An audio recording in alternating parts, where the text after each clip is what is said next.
A discarded cabinet door makes a window cover. Shipping pallets become walls. In Oakland, California, one artist is using recycled materials to make sure homeless people have a place to call their own. Greg Klein builds small enclosures that serve as portable homes for the homeless, providing protection from the outside world. I talked about that with VOA correspondent Michael Sullivan in October. Take a look.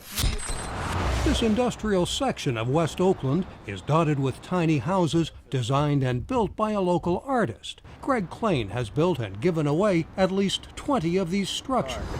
I like to help them, sure.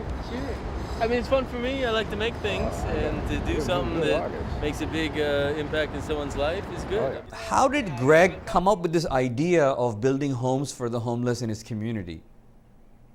Well, you know, in about 2005, Greg moved into this area of West Oakland, which is an industrial area. It's the port area. It's the area where the writer Jack London lived and worked in a cannery area 100 years ago.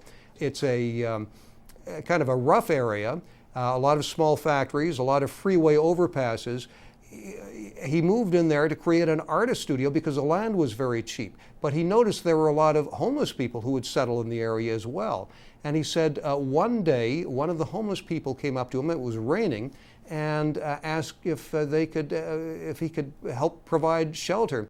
Oscar Young got a home and relief from chilly nights on the street. Well, it's better than living on the ground, to tell you the truth, because if it wasn't for Greg, I would be still on the ground. He happened to be experimenting with building small structures. His initial thought was that he could build a small structure just using discarded materials and perhaps sell these.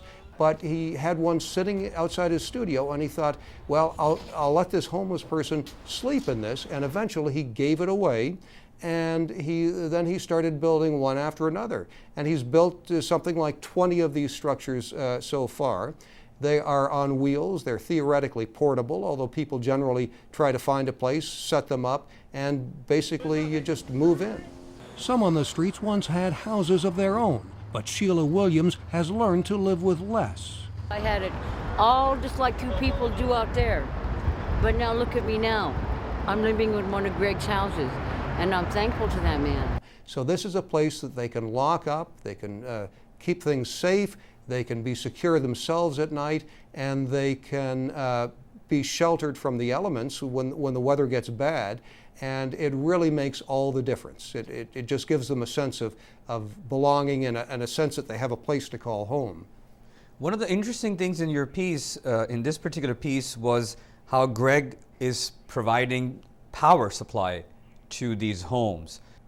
That's right, and every one of these homes is a little bit different, but basically he goes out on the street and he finds discarded materials. I put it on light, you know, an old lamp, so you could move it around. You can keep it optimum just to the sun.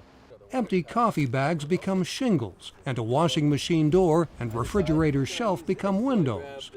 And this area of West Oakland is, because it's abandoned at night, and you know, the factories closed down, there aren't many people, there's a lot of illegal dumping. And people who don't want to pay money to dispose of their materials at the local dump will come out and just dump things on the street. Well, normally the city has to go in and clean this up in the morning, but Greg goes out early some mornings and just sees what he can find. He finds pieces of lumber, you know, wood, discarded refrigerators, doors, discarded campers, all kinds of material, and he puts this together. He goes out to some hardware stores and he buys a few things himself, just some inexpensive wheels or maybe you know, some nails and screws and glue.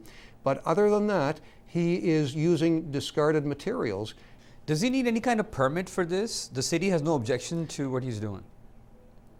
Well, you know, theoretically you cannot just create a home and set it on the sidewalk, but the police, I asked the homeless people, have you had problems from the police, which is generally a big problem with homeless people, and they say no. And I think what some of the homeless people are hoping, and what Greg Klein is hoping, is maybe, you know, the city could come up with some vacant land or some areas where these things are fully legal and could even be permitted. But as it is now, they haven't had a problem in these areas. Always great to hear from our LA correspondent Michael Sullivan.